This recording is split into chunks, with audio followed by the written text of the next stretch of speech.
is Tsering and I am a Tibetan Canadian from Toronto.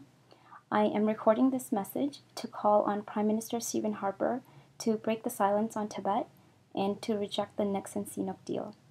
CNOOC is China's state-owned offshore oil corporation that is looking to take over Nexen, which is a Canadian oil company.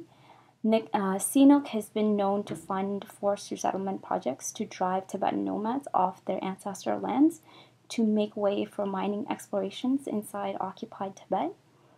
This bid comes at a time when an escalating number of 90 Tibetans have set themselves on fire and a shocking number of 28 in just November alone to show political defiance against the oppression that they face under China's rule.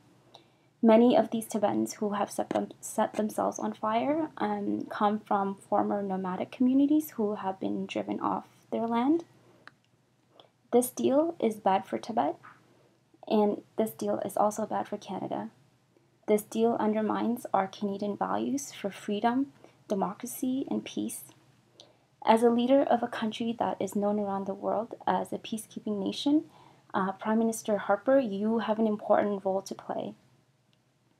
Not only do you have the power and the moral responsibility to end oppression inside Tibet, you also have the opportunity to champion human rights by first rejecting the Nixon-CNOOC deal, and second, to call on other governments to form a multilateral action group for Tibet.